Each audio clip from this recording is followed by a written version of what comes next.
Hi, welcome back to another McCritick video. My name is Nolan, and today I'm going to be talking about the Five Nights at Freddy's 2 movie. Five Nights at Freddy's, the first movie, was a very big and impactful movie on my reviewing career. It was my first ever written review, and it is probably the reason I'm still making these reviews, because I won an award with that, and so it really kickstarted off my reviewing career. And so seeing the second movie come out, I was very interested because I was excited to review another movie that won me an award. Uh, I am a pretty big fan of the games. I've played all of the games except that whatever the newest one that came out. I haven't played that one, but I've played all of the old games. I've played Security Breach and I've played the VR games. I like them all pretty equally, and I was really excited for this movie because the first movie was really good. Well, the first movie wasn't really good, but it had potential for a really good second movie. And so I was excited to see all the new characters that they'd bring in and all of the new like lore and everything from the games. I don't know all of the Five Nights at Freddy's story and lore, but I know quite a big chunk of it, enough to like call myself a fan, I think. But I'm not the biggest fan. So I was really excited to see what a second movie could look like, and I want to share my thoughts. And this is going to be a spoiler review. I posted my spoiler-free review on my Instagram and my TikTok, so go check it out there. And yeah, let's get into it. So with Five Nights at Freddy's 2, we follow Mike Schmidt, the night guard, his sister Abby, and then Vanessa Afton, the daughter of William Afton, about a year after the events of the first movie take place. Mike is trying to move on with his life, but both Abby and Vanessa can't due to other circumstances. Abby keeps wanting to see her friends, which are the dead souls of the kids that William Afton killed. And Vanessa is struggling with PTSD and trauma because of the experiences she had with her father. What really sets this movie into place is when a group of ghost hunters go to the original the original Freddy Fazbear's Pizzeria, and we meet a character named Michael who lets out a possessed animatronic called the Puppet, and the Puppet ends up bringing Abby back, and Abby sets the Puppet free. The Puppet, the way that she was killed, puts it in her head that she wants to kill all parents, which I don't know. I just thought that was a weird like sentiment for the whole movie to be based around. Because it wasn't even just parents who tried to stop the girl who possessed the puppet. It was kids as well. So I thought that sentiment was just kind of weird. Especially just because, I don't know, I didn't really like the fact that they had all the animatronics leave the pizzeria and go out into the real world as if it was like a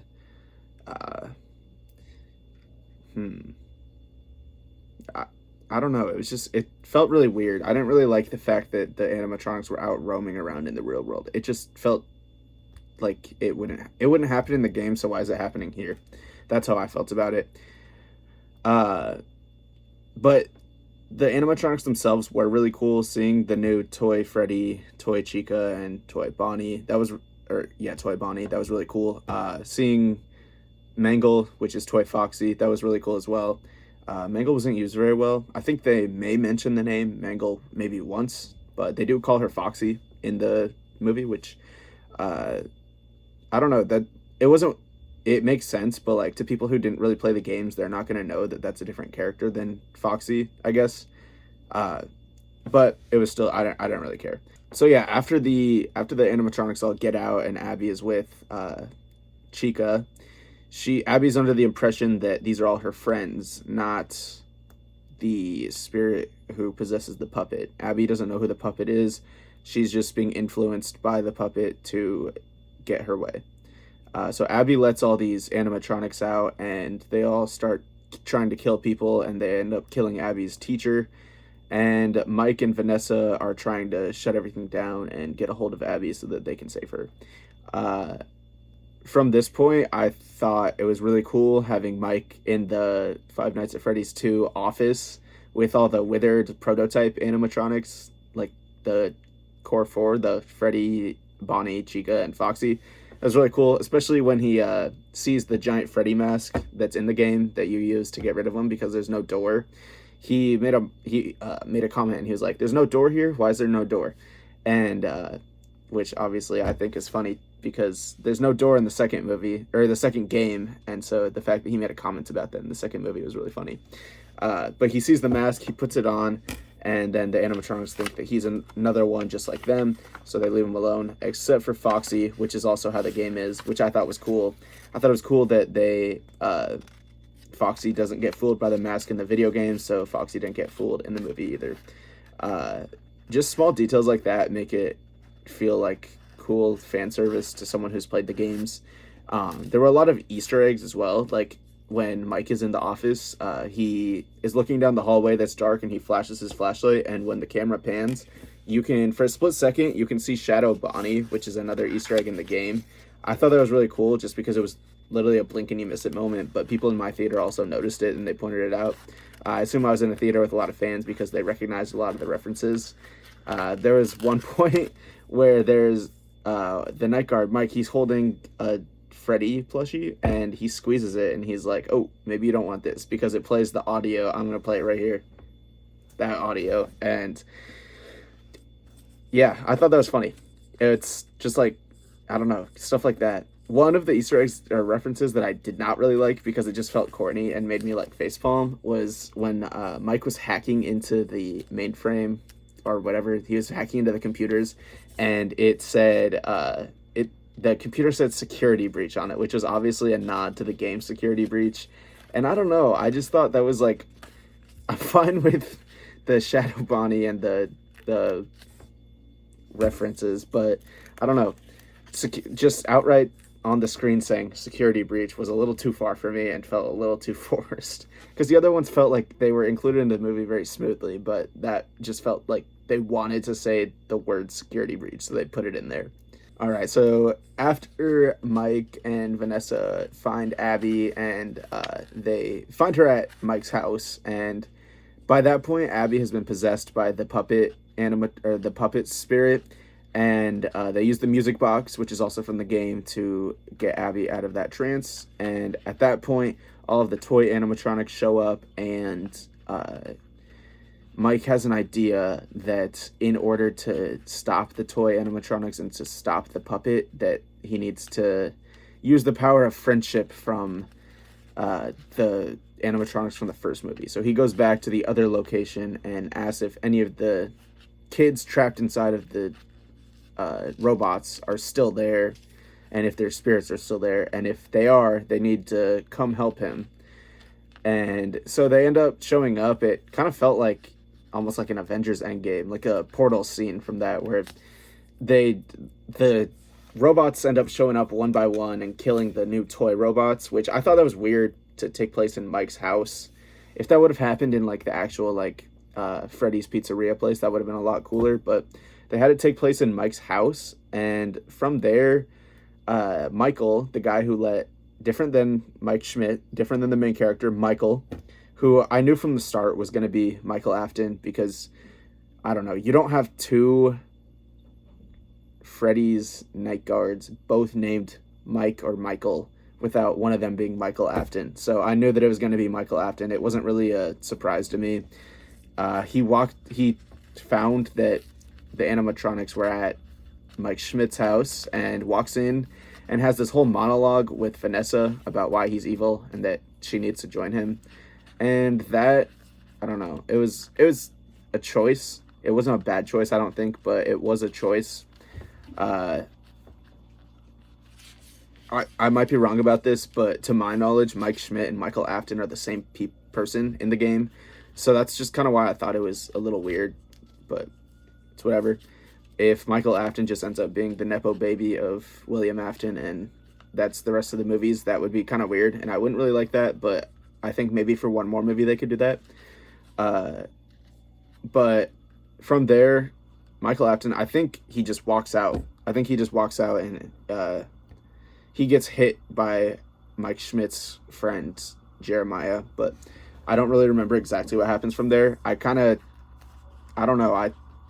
think I assumed he walked away, which was, I don't know.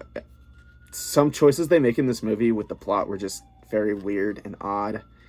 Because I want to know what happens to Michael and where like his storyline is going. Because they're setting him up to be like uh, this grand killer following in his father's footsteps, but I don't really know if they're gonna go through with that. And then after that, Mike Mike Schmidt, the main character, and Vanessa are talking, and Vanessa had this whole monologue of how she's not joining her brother because she's found her family, her real family, in Mike and Abby. And then immediately after that, Mike tells Vanessa, "Stay away from me. I don't want to see you anymore. We're done." Which I understand kind of why Mike would say that, but I don't know. It just was weird because, like, I understand that he doesn't really trust her that much, but especially after Vanessa has this whole monologue of she's found her family, it didn't really make sense and it bugged me. And then after that, Mike and Abby walk out. They get in their car and drive away, and Vanessa's standing in the doorway, and she gets possessed by the puppet, and that's when the credits start. So there were a lot of things that I don't know. The puppet story was kind of odd. I didn't really like the puppet, like, when the puppet was, like, possessing people, it was just weird. I don't know. I didn't like the designs. They just seemed, it was just so odd. I wish that they would have used the actual puppet, like, design more. The actual puppet instead of just the soul. Because the animatronic or the puppet or whatever that they made for the movie, it looked really cool, and the way that it was moving was really creepy. So, like, the way that it flew through the air. The way that the puppet flew through the air and was like waving its arms around was like really creepy. And so I wish they would have utilized that more, because just having the puppet possess other people wasn't really, I don't know, I didn't like that choice. Having Henry Emily in this movie, which was William Afton's partner, I thought that was a cool choice. He's played by the same guy. I don't want to pronounce his name wrong, but I think it's Skeet Ulrich. He plays Billy Loomis in the first Scream movie, which is kind of funny to me because the guy who plays William Afton is Matthew Lillard, who plays Stu in the same Scream movie. So they're partners in crime in Scream, and they're also partners in crime in Five Nights at Freddy's. Just kind of a cool, subtle thing that I, as a fan of both movie franchises, I think that's really cool. He wasn't in the movie much, but he did provide quite a bit of like backstory behind the music box and the puppet and everything.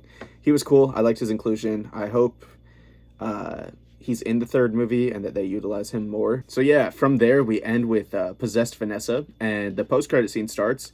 It's another clip of just a group of teenagers wanting to break into the pizzeria.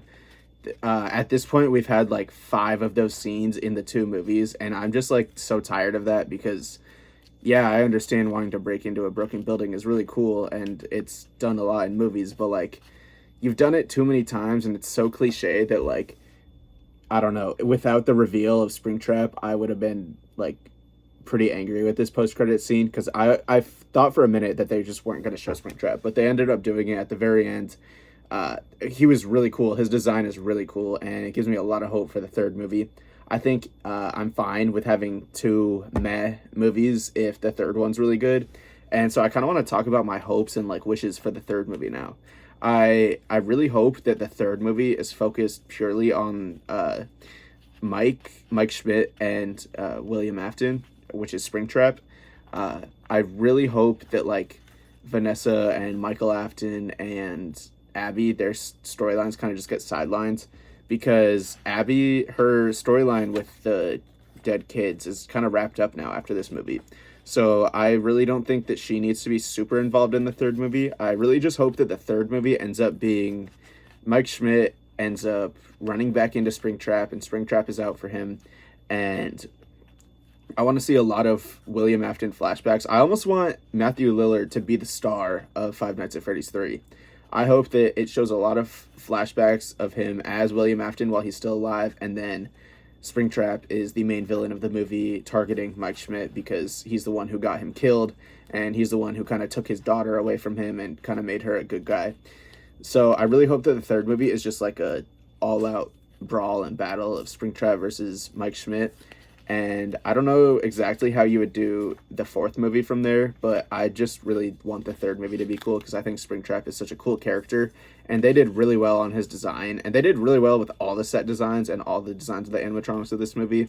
It was just the plot and the dialogue that kind of made it meh for me. Uh, but I think with the third movie and how the third game is, I think if they follow the third game's plot, uh, it's going to be a really good third movie. Um, I need more William. I really hope that they at some point make a movie just called like Afton or something that's about William Afton when he was still like getting into the Five Nights at Freddy's business, and like I don't know, that would be a really cool like psycho killer movie, like a slasher. Uh, Springtrap, they really cooked on his design. That's about all that's left in the movie. The second post-credit scene was just a dialogue recording from Henry Emily telling Mike he needs to look out and that there's info that he can't really tell him yet. Just once again setting up the third movie. I'm really excited. I really hope that that movie's really good because I'm really excited for that one. Springtrap is probably the coolest animatronic and the biggest player in the Five Nights at Freddy's universe, so I'm really excited. Uh, I hope Vanessa ends up turning into Vanny just because the bunny, like the bunny Vanny, because I thought that's kind of what they're trying to do with her character and naming her Vanessa. Uh, Maybe the post-credit scene of the third movie could be possessed Vanessa turning into Vanny, or just like she becomes unpossessed, but she's been possessed for too long where she's like it's in her head now and she becomes Vanny. Either way, if Vanessa ends up as Vanny, or I mean she doesn't have to, but I think it would be cool. uh Vanessa either needs to end up turning into Vanny, or her and Mike need to end up together, because I didn't really like what they did with her storyline at the end of this. It just fell off, so I think they'll redeem her in the third movie, and I really hope they do Springtrap well. That's about all I've got to say about Five Nights at Freddy's 2. Overall, it was just an okay movie. I think it's just on the same level as the first movie, but it had a lot of potential, which kind of let me down. The animatronics were cool, and I really like the inclusion of them. They were a lot more involved in this movie than the first movie, which is a problem I kind of had with the first movie, but they just didn't really follow the lore very well, and that's kind of what set it back for me.